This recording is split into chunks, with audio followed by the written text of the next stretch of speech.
Hi, I'm Jamie. This is Dead Dodge Garage, and this is the last of the letter series.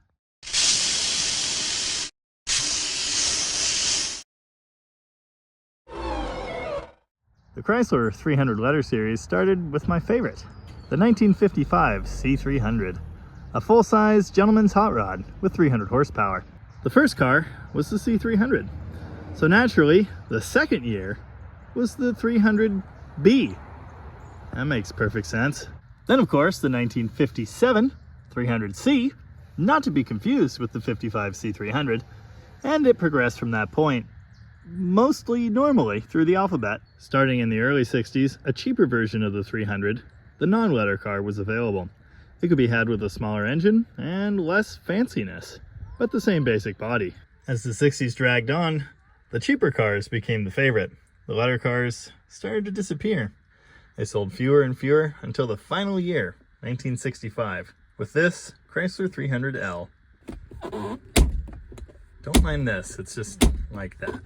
Like many cars that I feature on this channel, this one belongs to a Hergert. Dick Hergert, to be specific, the father of Tom and Gary. He's had all kinds of cool Mopars over the years. Now he has this one. What a car. I really like the color, among other things. I actually teased this car in a video I did on Gary Hergert's 300G. Several people in the comments of that video wanted to know more about it. So here it is. And here's the dash, which is actually pretty similar to that early 60s car. A little less strange, but still round. The original C300 really was a muscle car in its rawest form. It was stripped down, visually uncluttered, and fueled by all kinds of horsepower. Of course, it had a Hemi with dual quads, so naturally under this hood we're gonna find that. That is a 413 with a single Carter 4-barrel. Only a bit of a letdown. Now this car does have air conditioning. It's even been converted to R134. And I want to take this opportunity to address something that was mentioned in a comment on the 68 Valiant video a week or two ago. Note the compressor does not sit level. That's normal. A lot of them were like that. It doesn't have to sit level. It's fine. It's kind of like the coil debate. All kinds of commenters in internet groups like to say that your coil's gonna die if you mount it sideways. Obviously not realizing that Chrysler did that from the factory for decades. Now I don't actually know a whole lot about the history of this particular car. Obviously it's been painted, and it appears to be in quite good shape. Ooh, here's something we never see. A factory appearing battery. Doesn't mean it actually is a factory battery, but it sure looks like one. In general, it looks really good under here. There are a couple little things I noticed. Paint where it shouldn't be. A modern electronic voltage regulator. As you may know, I don't really know a whole lot about full-size Chrysler cars, but I do know that in '64, the gearbox is still mounted to the firewall, which is a huge pain. I know that probably shouldn't look like that, so something tells me we'll be putting a rag joint in here. And I know that they're humongous and great cruisers. Speaking of which, what's this one like to drive? You gonna fix it? The stairs? No. Working radio. Also, I probably should have hit the throttle at least once.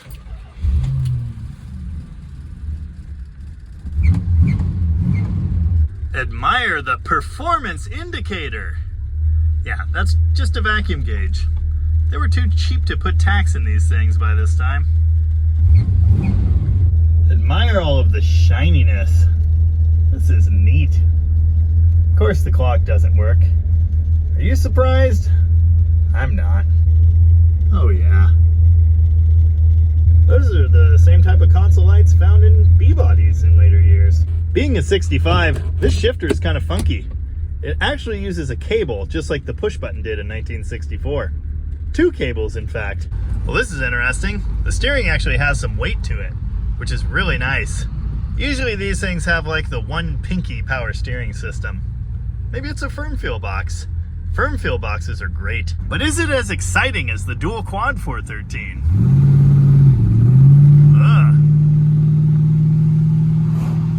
I don't think the secondaries have been opened in a while. So far, no.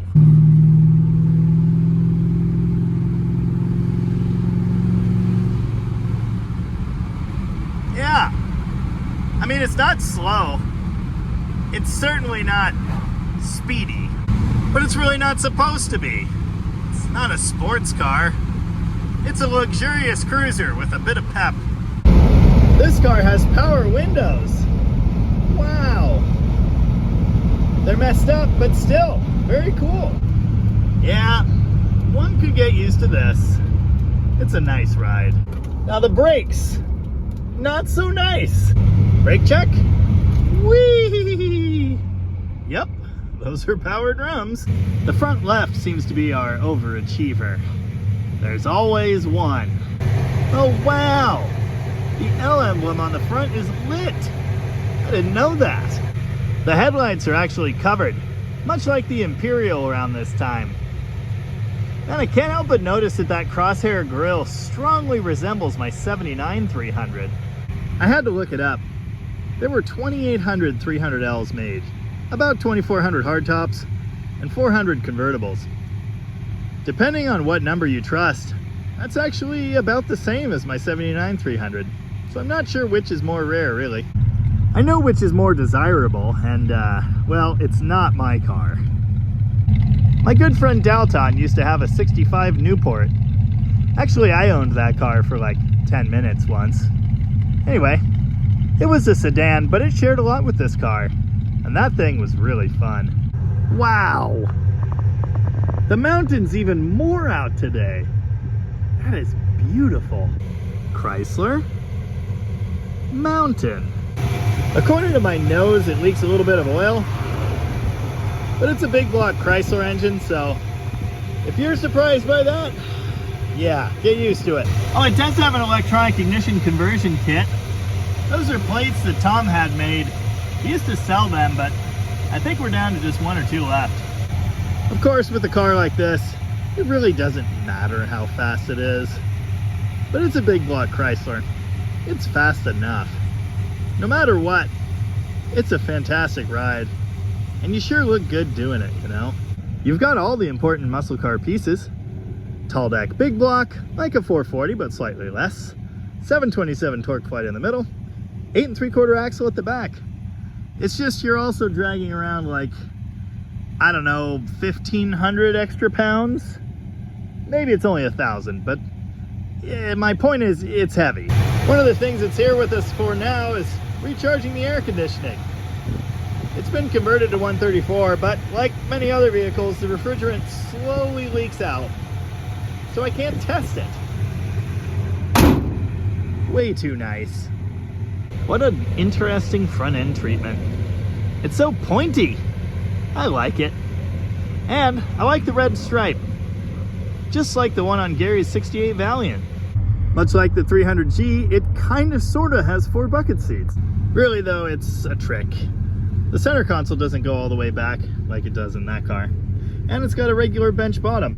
The mid-60s Satellite actually used that same trick, as well as a bunch of Chevrolets, I think. You know, I used to be all black interior all the time, but I've really come around to the white. Even if it does get grubby, it's just a nice place to hang out. It's so bright. I like that line. Of course, I think it's borrowed from a Ford.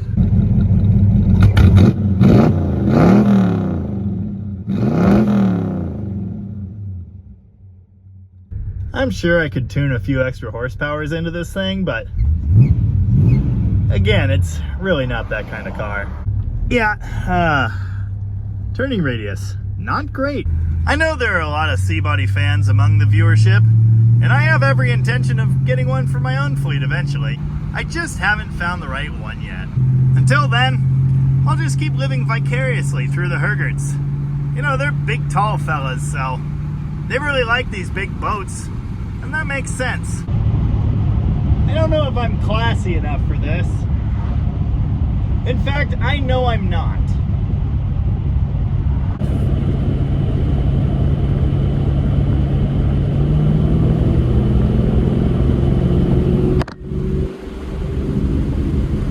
Alright, at speed the handling is not amazing, but what do you want? It's like a 60-year-old Luxo barge. It's good enough. It's fun. I'm gonna go ahead and park this thing before it gets really confused. Of course, because it's the elder Hergert's car, it's getting the gold star treatment. That's right, house garage. I love the 300 light. Maybe that's just to help you park. I think it's in the garage. It's hard to tell, it's humongous. Well, there you go. 1965 Chrysler 300L. The end of an era. The last letter car. It's cool. Plenty of room. Yeah. Remind me to retorque the valve covers. Remember, unhook the battery on your classics. Setting your garage on fire is never a good idea. Well, I hope you enjoyed that. I certainly did. This thing's sweet. In any case, thank you very much for watching. And remember, these old boats float just fine.